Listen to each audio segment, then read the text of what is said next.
As we reflect on this Juneteenth weekend, I had a chance to sit down with 5 state representatives, and we had a very candid conversation about where Connecticut came from as a state, where it's going, and what more it needs to do. Let's start this off somewhat formally. If I could ask you to state your name, what you do, and what town and or district you represent. I'll start. My name is Anthony Nolan. I'm a state rep in New London, Connecticut. I'm also a police officer. And that's about it. Okay. Representative Geraldo Reyes from Waterbury, Connecticut, 75th District, south end of Waterbury, and I'm a part-time journalist and consultant. Representative Robin A. Porter, representing the 94th District, Hamden and New Haven. I do this work full-time, and I am a proud mother and grandmother. Hi, I'm State Representative Bobby Gibson, the 15th District with his Bloomfield and Windsor, and I'm a full-time educator. And I'm State Representative Corey Paris, representing the great city of Stamford, 145th District, and on the side, I'm a development director for the state's second largest early child care center. Fantastic. Well, thank you all for joining us, especially considering what we're here to commemorate and celebrate. So in that case, Representative Porter, I'll start with you. When you look at the holiday that is Juneteenth, what does it mean to you? It's symbolic for me. Definitely a jubilee in my mind when I go back to 1865 and imagine the joy that came to the slaves who had been free for 2.5 years, unbeknownst to them. That's the thing I think I hold on to the most when I think about Juneteenth. I try to live in that moment because for them it did represent freedom, but we have a long way to go. Representative Gibson, same question. I echo some of the sentiments that my representative here just stated. Juneteenth is what democracy and freedom is all about. We have a country that was built on the back of enslaved people, people of color, black people. And the fact that 2.5 years later, that these people who earned their freedom is a testament to us as a people, to what we've contributed to this nation. And this holiday should be a holiday in which we celebrate our resiliency and our dedication to this country. Now, Representative Reyes, I'm sure you were in the room when the bill came to the House to make Juneteenth an official holiday. Yes, the vote only had one dissenter, but I can imagine that the conversations leading up to that weren't quite as black and white. Can you walk us through that process? So thank you for the question. So I had the opportunity to hear the discussion and the debate from the dais. I had the privilege of being on the dais for the entire bill. So I was able to listen intently to all the perspective that people took on this.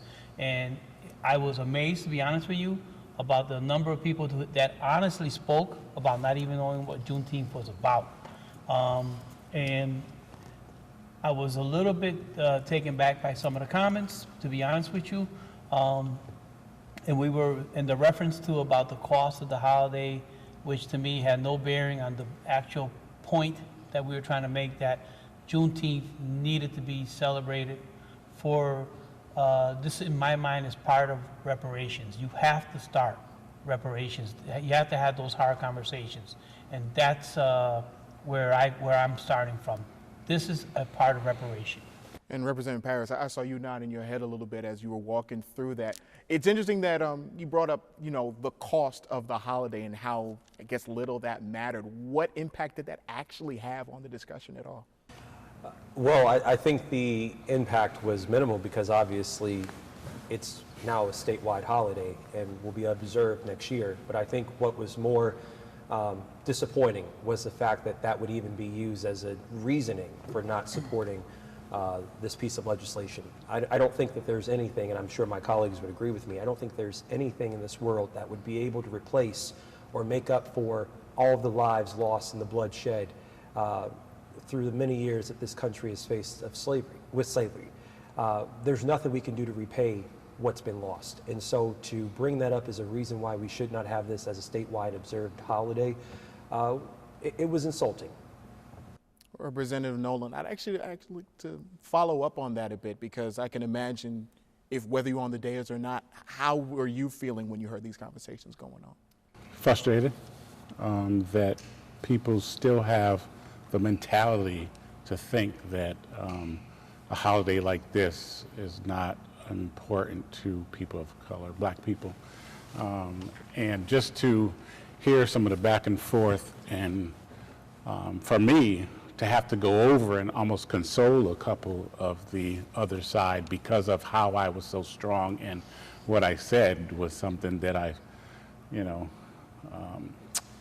did, but it was troubling to do because I didn't think I should have had to do that to get people to support something that means so much to Black America.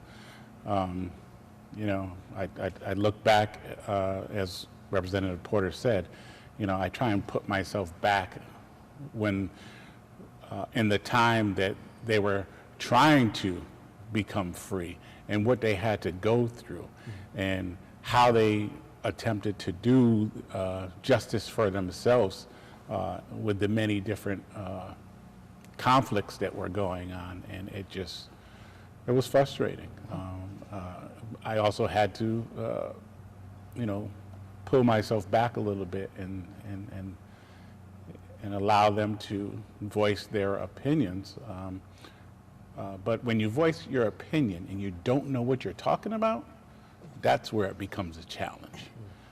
Because there was a lot of spewing of stuff that people said that they might have knew that it was in the books, but they didn't know how well it was in the books.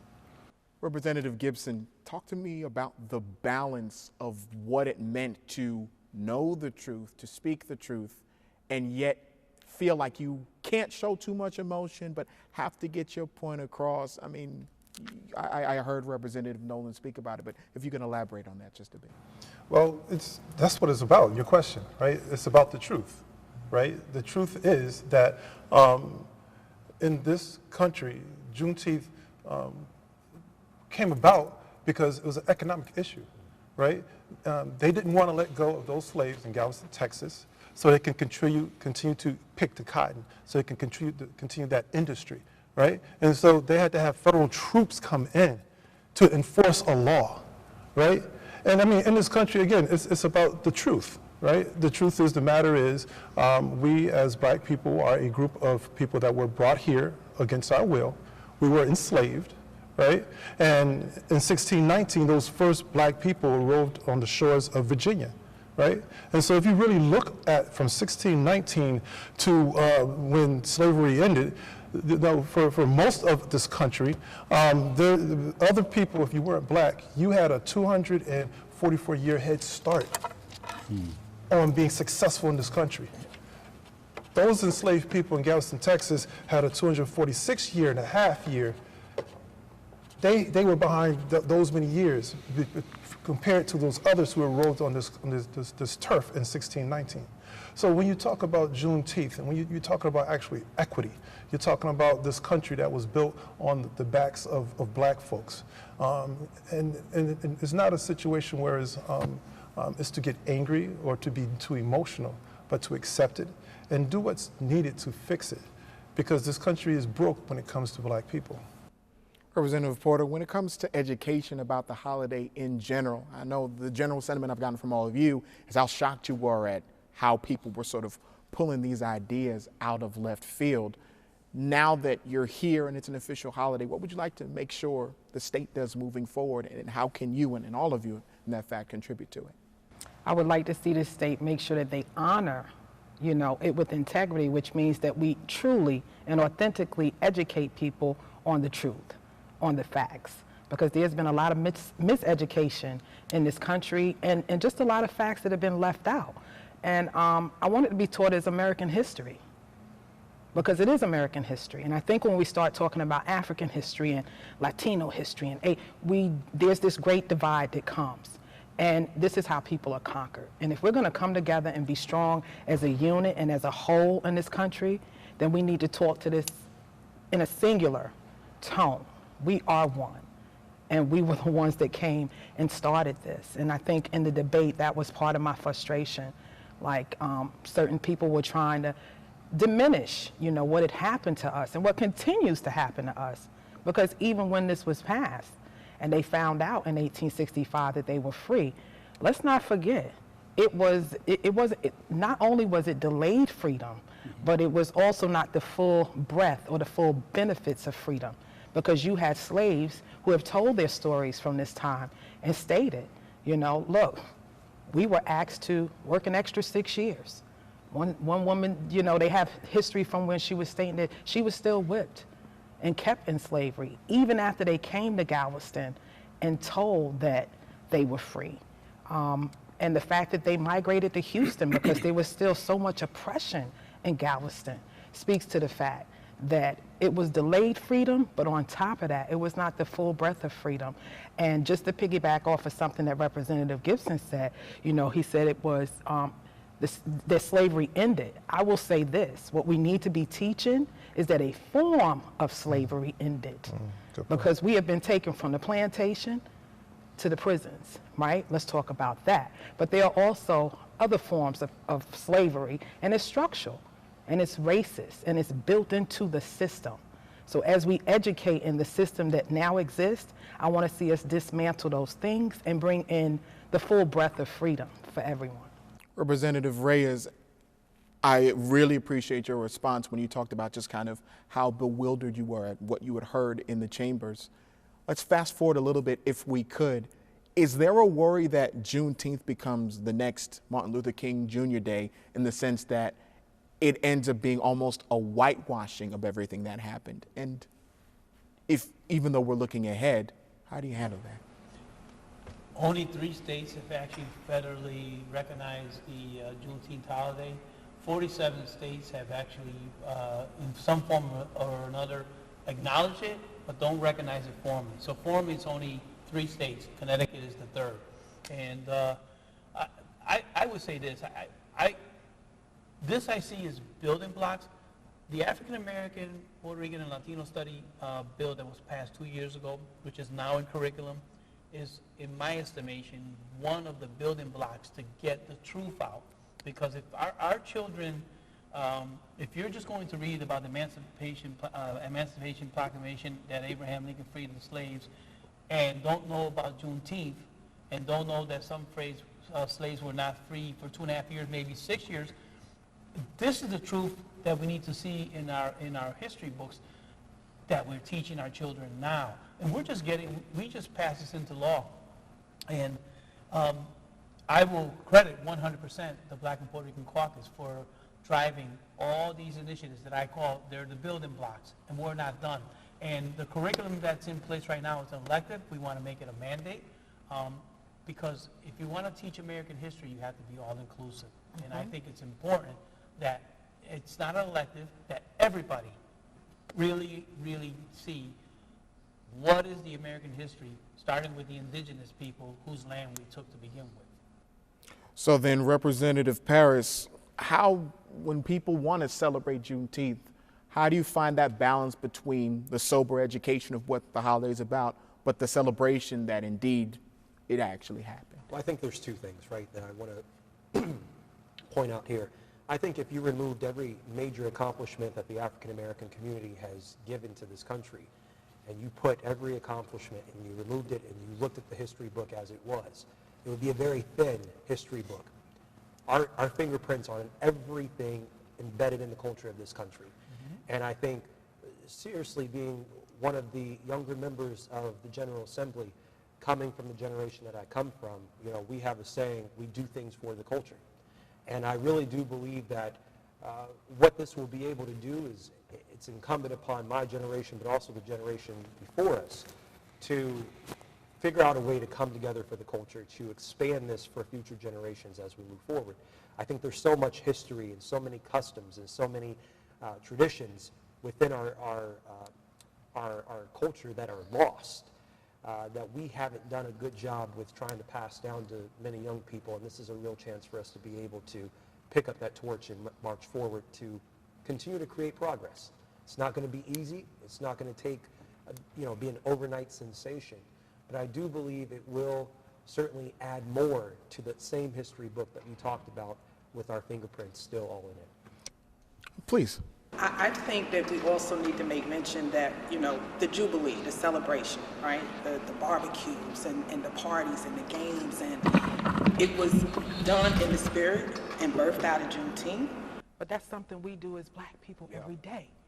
On the weekends, it's spades, it's big whist, the weather's warm, we've got our patio furniture out, we're inviting friends over. So whether we acknowledge it or understand it, in the spirit, we celebrate Juneteenth all year round. Let me ask this, because all of you represent an important part of the American political process. But I'm pretty sure, Representative Paris, you would believe me and echo this when I say that a lot of people who look like us are very dissatisfied with the way that things have happened. They say that change is happening way too incrementally for the amount of damage that's been done and needs to be reversed. So I'd like to go down the line and ask each and every one of you, what do you have to say to them? Why should they believe in this process? What's the point of them showing up to the polls or being active in their communities? I'll go down the line for each and every one of you. Well, unfortunately, America is not ready for equality as much as they say they are. And we have to push the issue, the envelope, if you might say, to ensure that the equalities that are needed to happen. And unfortunately, it's a step-by-step process. We believe that we are way beyond where we should be, with education, with economic economic justices, or just fairness across the line in regards to where people of color stand in America. I think that years ago when slavery was ended and they sent Civil War soldiers to try and help protect blacks, they pulled back early. So blacks were not actually allowed to be able to feed themselves or get the jobs that they needed or get the supplies that they needed to survive very easily. Well, that's just like today. We are still struggling to get the basic needs that some of us need in our poor communities.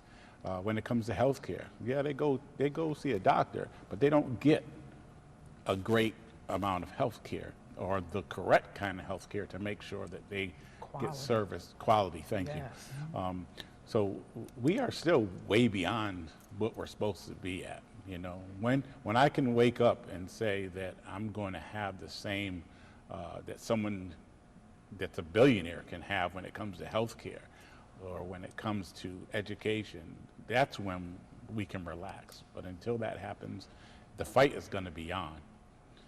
And we're going to make sure that equality comes. And if we have to put faces of color in here to make it happen, then that's what we'll do. And I think that's what the fair is. So they give us these little baby steps, and we appreciate it. But you have to expand the horizon to make sure that we get some it's just equality. Representative Reyes. Representative Nolan speaks truth to the inequality. And one of the things that tells me that Connecticut isn't ready is because people can perceive and consider Connecticut a blue state. And our civil laws here are, when it comes to actual voting rights, there are many states in the South that have better voting rights protection than we do right here in Connecticut. And that will shock many people. So this is something that we as legislators have to fight for and protect our folks, all people of color, that can still have access to the ballot, right? Number one, sometimes it has to be in Spanish. It's another fight. Number two, and the thing that really bothers me is when we play games with polling stations and how that whole thing is run. This gentrification that happened, I come from poverty. I know my neighborhood that I grew up in is now part of I-84. That was the first time that happened to me. I've moved twice in my life because of gentrification. And this is a systematic way of herding people out. It's happening right now in the southern part of Connecticut, where the very folks that are on the waterfront, when they take their neighborhoods out, and now they build these high rises. The people that were living there are never going to be able to get back in there. It's happening in Norwalk, Westport, Stamford, New Haven. This is, again, going into poorer neighborhoods, and now these people are filtered out throughout the different cities and towns, and you diluted the voting power of those particular areas. And that's why I think I focus on civic engagement and the voting right. The ballot is the strongest tool we have to make sure we continue to get people in here that will continue to fight this fight that we're fighting right now. Representative Porter. Yes, I think when I hear people talk about not having faith in, politics and politicians and the government, especially young people, that actually encourages me, because I believe it's going to be a Joshua generation that brings us out of this mess. It is going to be the young people that are willing to not only think outside the box, but move outside the box. And everything happens with leadership. And if we can be the kind of leaders that attract and draw these people, these young people, people of color, Black, Latinos, that want to see change, you have to be that change. They tell you when you get here, you have to play the game. I push back on that. I didn't come to play the game. I came to change the game. Because this game that we play currently has not provided any currency for people of color, especially Black people. And I think that's the other thing that we have to be open and honest with when we talk to people about politics. What the process is, what it really is, what really happens in this building, and why things happen the way they happen. And change makes people uncomfortable. Because folks, it's easy to be status quo. It's just easy. There's no labor in that. It's easy to fit in. But I've always told my kids, I don't want you fitting in because you can force a fit. I need you to get in where you belong, because I believe we all have a place of belonging. And there are people out there that need to be in this building. And when I got here, I can attest to this.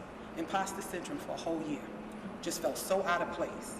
So what I share with people that have that perspective on politics and not having the faith in government that they should have is whatever you see lacking, you need to bring that to the table. You need to be that. And if you're not interested in, being a part of it at this level, there's all intersections that you can get into this political process. And we talk about how important the ballot is, absolutely. But that access to the ballot without the proper education is a moot point, because you will vote for people that don't deserve to be in office. Perception is reality, air quotes. No, perception is propaganda. And the only way you get to the root of it is hands-on. And we need to be willing to go out and do some hands-on training and make sure that we're educating not only our constituents and voters, but every single person we come in contact with on what the real deal is, because that's the only way we're going to see real change. Sorry, I got to follow that, Representative Gibson. I'll do my best. And I'll just say, every morning, you'll see how I'm going to follow this. Every morning I get up as an administrator, and I see my students at Carmen Aries Middle School in Bloomfield. And it's a school that's primarily filled with Black students. And I see their faces, and I see how eager they are to learn and what we have to put into them, because they are our Joshuas, right? They are our next generations. And I tell them, and I will say in this program, to be encouraged. You have a group right here that represents the Black and Puerto Rican caucus, right? And let me show you how I'm going to follow this. My colleague here, this state representative, right? 2 years ago, she passed 2 monumental bills for our people. The paid family medical leave bill. And how long did you stand up, Representative Porter, during that night? I know it was over 8 hours. 8 hours, right? She had to fight off those who don't want the rights for our people to have the time away from work, who work so hard, the less of us, right, the least of us, that has to work so hard. She had to stand up and debate for 8 hours. Then she passed $15 minimum wage. How long was that?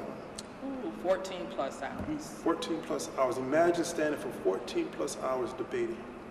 So that's why I say stay encouraged, because the people of the state, you have people that's fighting for you. And I will give a little plug to the Black and Puerto Rican caucus. We're 36 people strong, right? 36, fighting for people of color, fighting for equity, fighting for what's right for our people. And so, again, this whole thing about Juneteenth is fighting for what's right for our people and honoring our ancestors. You know, Rep. Reyes, he's the chair of the Black Political Caucus, I'm the vice chair. He mentioned Public Act 1912. A few years ago, we passed that. That is the teaching of Black and African American, Puerto Rican, Latino studies in our schools, right? And so we are doing what we need to do for our state to make sure our kids know their history. And this Juneteenth legislation that we passed is our history.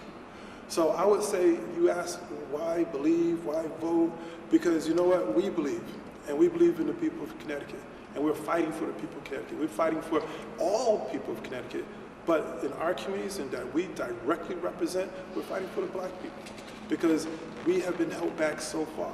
And I will dare to say, as I make that statement, there are people who are Black, who are white, right, or whatever nationality you are, who are cheering me on right now and are agreeing. Because we all understand what Black people had to go through in building this nation. And I'll close on this. Even this building here, this Capitol building, this beautiful building with a gold dome, that we are sitting here making laws for all people in this state were built by the hands of slaves and former slaves. Think about that for a second. They were built by people who were enslaved and the children of slaves. So that's why stay encouraged, stay engaged, and make your vote count. Representative Paris, we'll close with you. I quit. That was hard. I often tell people I don't want equality, I want equity. Amen. There's a Because what people fail to realize, there are key pieces of legislation in this building that many people would directly base on raising up the Black and brown communities across the state. But white communities also benefit greatly from some of the equitable pieces of legislation, if not more, of what we're trying to pass. And so when I talk about equity, when I talk about a more just and fair society, I'm looking at the struggles and the challenges that many of my colleagues have gone through. I can certainly tell you that as a young person of color, a young Black man in this building, it's not easy.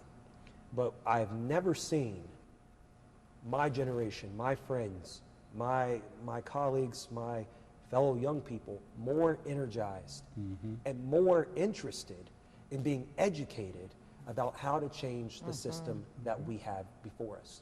They're more interested in being able to figure out why it is that when our kids are graduating from college, in 20 years, white children are paying off 95% of their student loan debts, whereas Black women and Black men are only paying off 5% of their student loan debts in 20 years?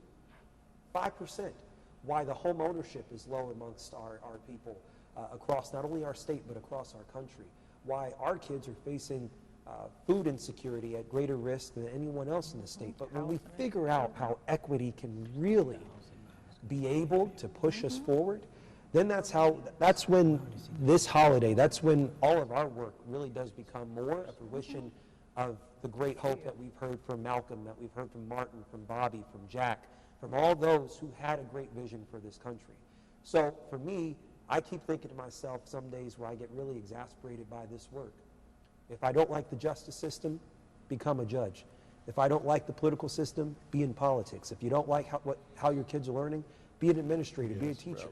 Because that's what the promise of our future is. It lies within being able to roll up your sleeves and really change the system.